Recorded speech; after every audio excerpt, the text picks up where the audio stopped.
Looks like Jujutsu Kaisen fans are not happy with the latest IGN score.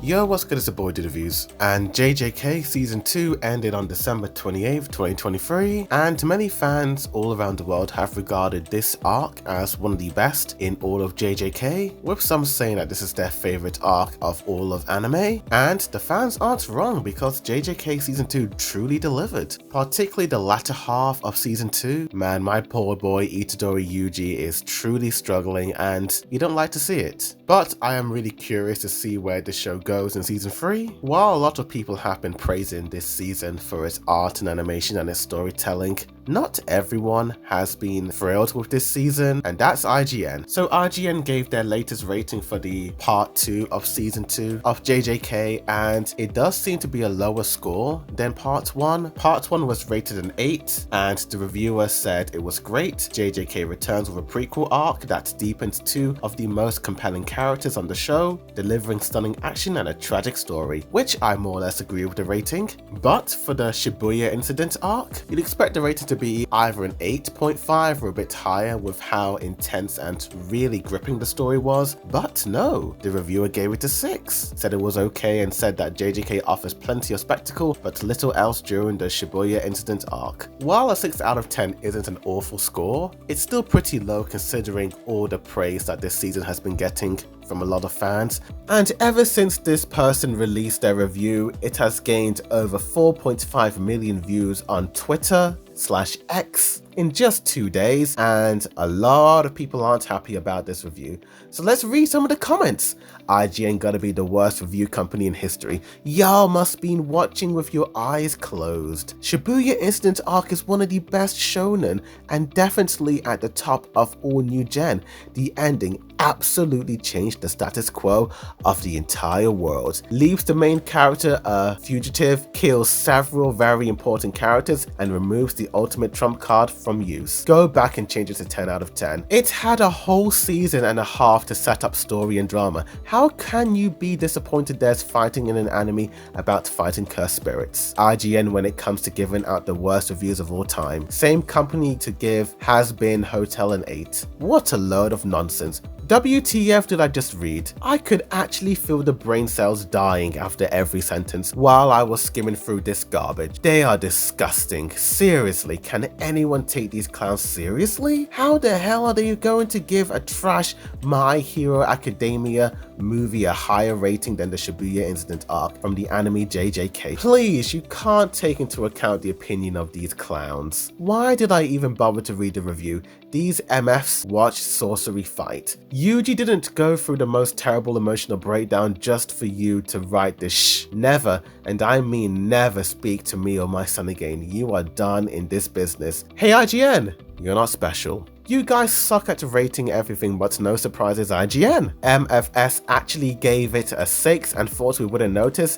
Don't ever cook again. Yeah, a lot of people aren't quite happy with IGN's score, and a lot of them do seem to be JJK fans who absolutely love this arc and adore the writing and storytelling. But at the same time, seeing all these negative comments, there are actually those defending IGN. So let's take a look at some of these comments. They are cooking IGN for being right. Those JJK fans can't accept the Shibuya Incident arc for having problems. Half of the fights are boring and bad.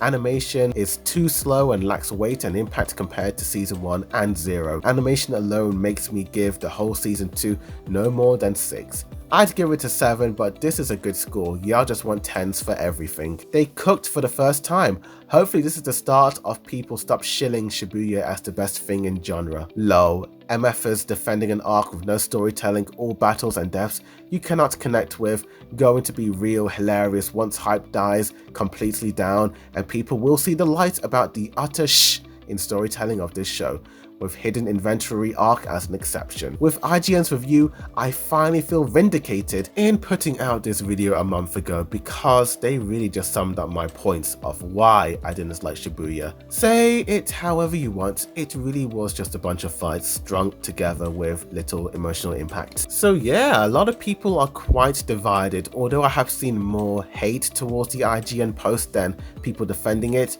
But what do I think of all this? To be honest with you guys, if it wasn't for those last 5 episodes being as solid as they were, I probably would have agreed with IGN, because the earlier episodes of the Shibuya Incident arc just didn't really capture my attention as much as the later episodes did. I too also felt like the action sequences were a little bit nonsensical sometimes and lacked a little bit of emotion and creative writing, but the final 6-ish episodes truly proved me wrong, and it made me realize why Jujutsu Kaisen is one of the best written action shonens of all time. I also feel like the people complaining about IGN giving it a low score just need to relax. It's not the end of the world. It's IGN, for goodness sake. It's their opinion, that's how they see the show. I'm sure there are plenty of people who don't like certain TV shows and movies, so I wonder how they would feel if someone came up in their face calling them a bad person just because they didn't like their favorite show or movie. It's just stupid in my opinion. At the same time, I didn't agree with everything the reviewers said.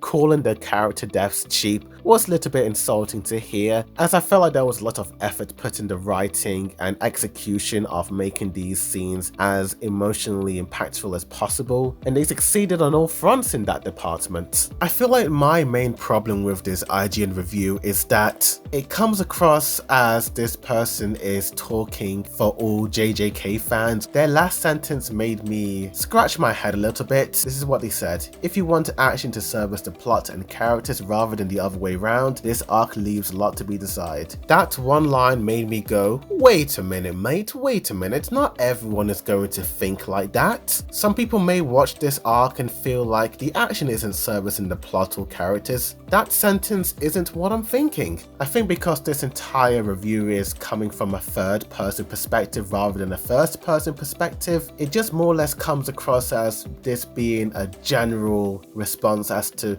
how people that didn't like the arc feel, rather than how this one person feels about this arc. I think if this reviewer used the words "I feel this way about this arc," or "I didn't feel like this arc suited my needs," or "in my opinion," then I feel like people would have stomached this review a little bit better. But you know, despite all of this, sometimes it's interesting to hear a different perspective and to hear a different take, even if it may not be the take you want to hear. Overall, I think everyone is entitled to their opinions. Just don't be a jerk to others when you give your opinions. Tell me in the comments down below, what do you guys think of this? Do you agree with IGN or not? Tell me. Like this video, subscribe for more JJK videos. Stay tuned for my JJK Season 2 TV versus Blu-ray comparisons that I'll be doing later on this week. But thank you for watching, and as always, a boy do the view, Sunny out.